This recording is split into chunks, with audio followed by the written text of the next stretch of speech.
Hello, my name is Atos Barbalho, and I would like to talk about Bernard Madoff Bonds scam. Bernard Madoff was born on April 29, 1938, and died on April 14, 2021. He was investor, pioneer in electronic trading, chair of Nasdaq in early 90s, and responsible for the largest Ponzi scam in the world. A brief timeline of facts. In 1960, Madoff founded his company, Bernard L. Madoff Investment and Securities. In 1969, Madoff's younger brothers joins to the firm. In 1971, Nasdaq is established, helping level the playing field for smaller competitors. In 1988, Madoff Companies become the first over-the-counter brokerage firm to offer payment for order flow. In 1990, Madoff serves as a chairman of Nasdaq. In 1994, Madoff stopped his split strike strategy and started housing investor funds in Treasury bill. From 90s to 2008, the Ponzi scam continues and grows. Only by the end of 2008, Madoff confesses his fraud to his brothers and son, who reported him to the authorities.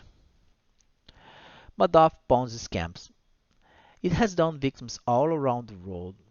It runs from almost 2 decades, involved $64 billion in paper wealth, and $18 billion in cash, and 37,000 victims.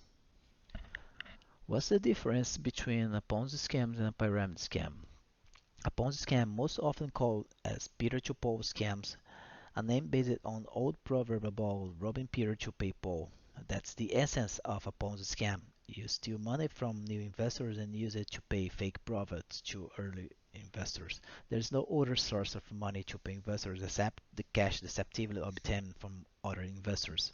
It's a fraud, usually offers extraordinary returns. Mm, the organizer never really invests the money and charges fees to manage the investment. On the other hand, we had multi-level marketing, which is possible to be legitimate.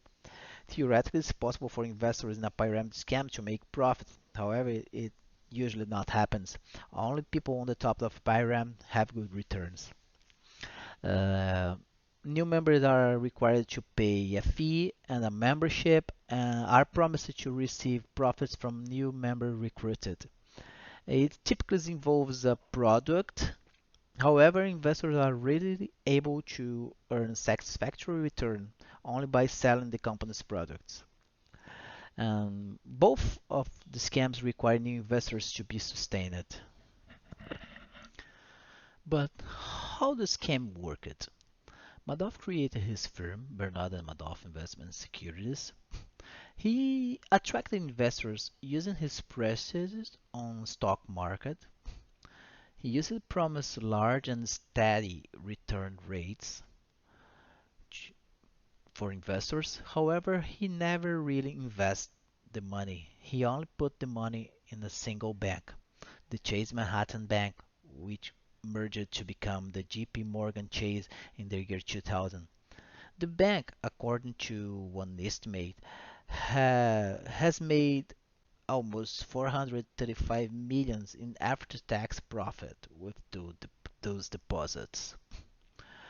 Um, Usually, Madoff only used new investors' capital to pay redemption. So, what was the Madoff's plausibility to investors?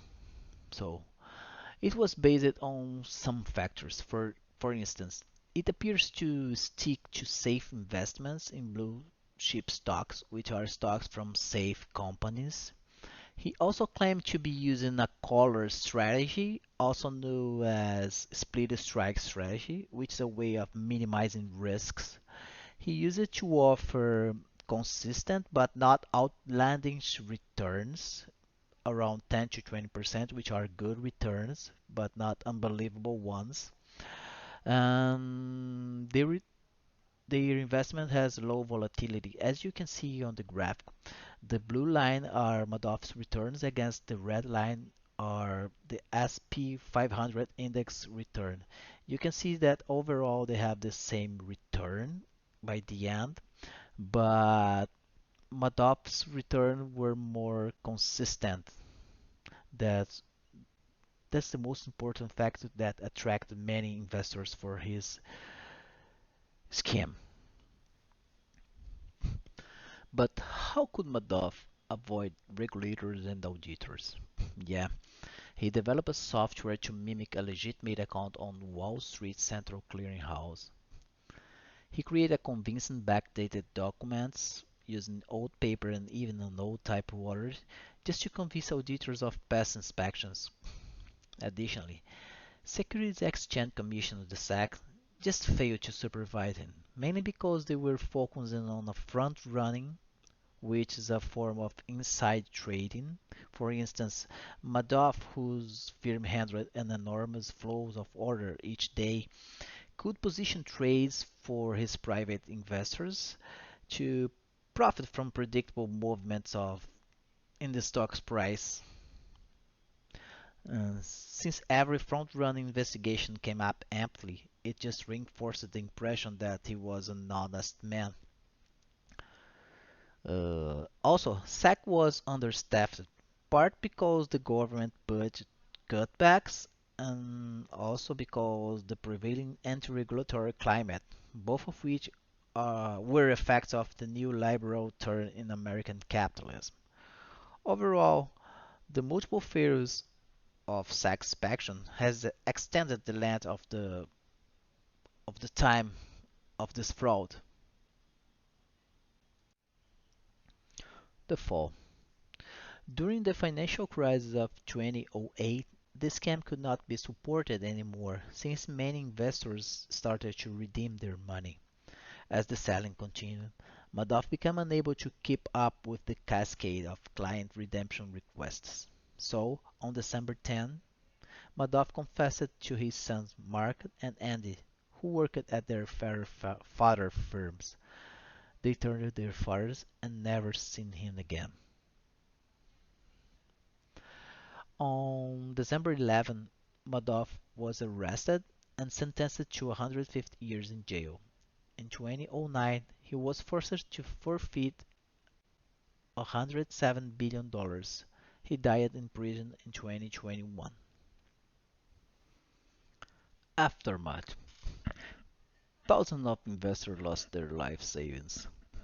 Investors who profited from the scam were required to pay into a victim's fund to compensate defrauded investors who lost their money. 14 billion were recovered, and in 2013, a fund was created, the Madoff Victims Fund, and $4 billion were raised in this fund. The consequence to the market. The consequence was called the Madoff effect. The trust in financial market was reduced. Investors yanked $363 billion from financial advisors, and many investment firms shut down. Thank you.